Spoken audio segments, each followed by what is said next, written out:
Class 7 English പുതിയ text ബുക്കിലെ രണ്ടാമത്തെ ചാപ്റ്ററാണ് നമ്മളിന്ന്. അത് പോയട്രിയാണ്.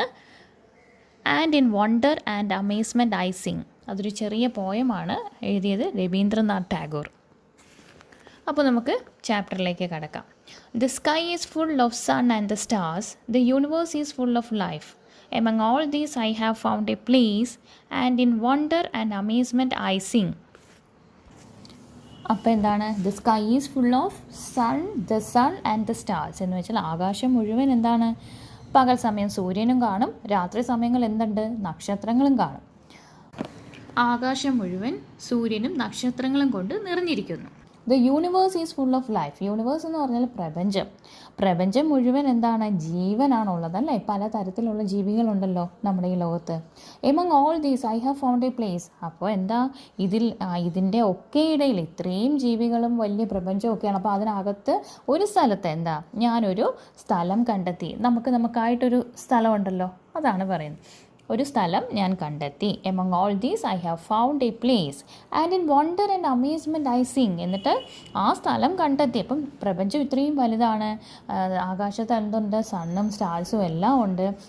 അപ്പോൾ ഇത്രയും വലിയ പ്രപഞ്ചത്തിൽ ഞാൻ എനിക്കായിട്ട് ഒരിടം കണ്ടെത്തിയ സന്തോഷത്തിൽ, അതായത് വണ്ടർ അതിശയത്തിലും, പിന്നെ എന്താണ്? ആശ്ചര്യത്തിലും, അമേസ്മെൻറ്റ് ആശ്ചര്യത്തിലും ഞാൻ പാടുന്നു എന്നാണ് ഈ ഫസ്റ്റ് സ്റ്റാൻസയുടെ അർത്ഥം.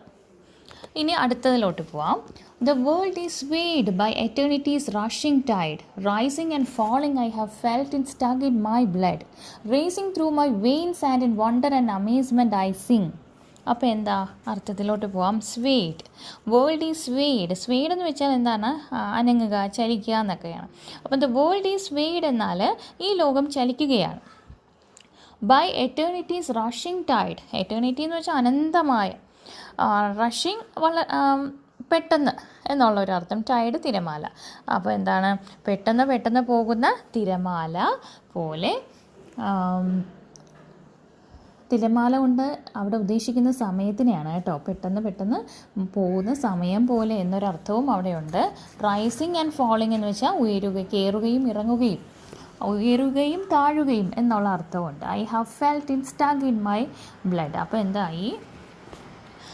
ആ ഒരു തിരമാലകളുടെ ടങ്കെന്ന് വെച്ചാൽ അതിൻ്റെ ഒരു വലിവ് എൻ്റെ ഞരമ്പിൽ ഓടുന്ന രക്തത്തിൽ എനിക്ക് അനുഭവപ്പെടുന്നു എന്നാണ് അവിടെ അർത്ഥം വരുന്നത്. അപ്പോൾ അടുത്ത എന്താ? And in wonder and amazement I sing. അപ്പോൾ അതുകൊണ്ട് ഞാൻ എന്താണ്? അത്ഭുതത്തോടെയും അതിശയത്തോടെയും ആശ്ചര്യത്തോടെയും പാടുകയാണ്. ഇനി അടുത്തത്. While walking in the woodlands with my feet, I have touched the blades of grass. I have been startled by the flowers' fragrance. They have all maddened my mind.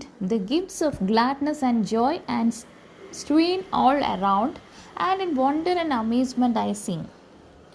അപ്പോൾ എന്താണ്? While walking in the woodlands എന്ന് വെച്ചാൽ കാടുകളിൽ കൂടെ നടക്കുമ്പോൾ എന്താ? With my feet I have touch the blades of grass. എൻ്റെ കാൽപാദം എന്താണ്? പുല്ലിൽ തൊടുന്നു. അതുപോലെ I have been startled by the flowers fragrance. അതായത് ആ പൂക്കളുടെ സുഗന്ധം. ഫ്രാഗ്രൻസ് മീൻസ് സുഗന്ധമാണ്. ആ സുഗന്ധം കൊണ്ട് ഞാൻ എന്താണ്? ഞാൻ ഞെട്ടിപ്പോയി. They have all madden my mind. അപ്പോൾ അതെല്ലാം എൻ്റെ മനസ്സിനെ എന്ത് ചെയ്യുന്നു? ഭ്രാന്ത് പിടിപ്പിക്കുകയാണ്. മാഡൻഡ് എന്ന് വെച്ചാൽ ഭ്രാന്ത് പിടിപ്പിക്കുന്നു. The gifts of gladness and joy are strewn all around.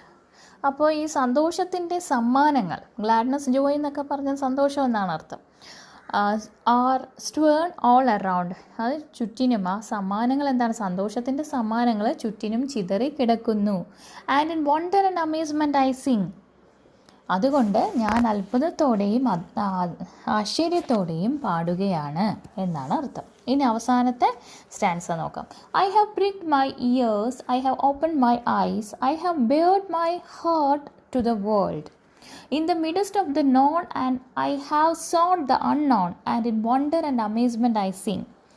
അപ്പോൾ എന്താ? ഐ ഹാവ് പ്രിക്ഡ് എന്ന് വെച്ചാൽ ചെവി കൂർപ്പിച്ചു, ശ്രദ്ധിച്ചു എന്നൊക്കെയാണ്. I have pricked my ears, ഞാൻ എൻ്റെ ചെവി കൂർപ്പിച്ചു. I have open my eyes, ഞാൻ എൻ്റെ കണ്ണുകൾ തുറന്നു വെച്ചു. I have bared my heart to the world. ഞാൻ എൻ്റെ ഹൃദയം ലോകത്തിന് മുന്നിൽ എന്താ തുറന്നു കാട്ടി എന്നാണ് പറയുന്നത്. In the midst of the known. അപ്പോൾ എനിക്ക് അറിയാവുന്ന കാര്യങ്ങളുടെ ഇടയിൽ, ഇൻ ദ മിഡസ്റ്റ് ഇടയിൽ, in the midst of the known, അറിയാവുന്ന കാര്യങ്ങളുടെ ഇടയിൽ I have sought to the unknown. അപ്പോൾ എന്താ, എനിക്ക് അറിയാത്ത കാര്യങ്ങൾ ഞാൻ തേടി. And in wonder and amazement I sing. എന്നിട്ട് അതുകൊണ്ട് ഞാൻ എന്താ അത്ഭുതത്തോടെയും ആശ്ചര്യത്തോടെയും പാടുകയാണ്. ഓക്കെ, ഇത് എഴുതിയത് രവീന്ദ്രനാഥ് ടാഗോറാണ് കേട്ടോ. അപ്പോൾ ഈ ചാപ്റ്റർ മനസ്സിലായെങ്കിൽ ലൈക്ക് ചെയ്യുകയും സബ്സ്ക്രൈബ് ചെയ്യുകയും ചെയ്യണം. താങ്ക്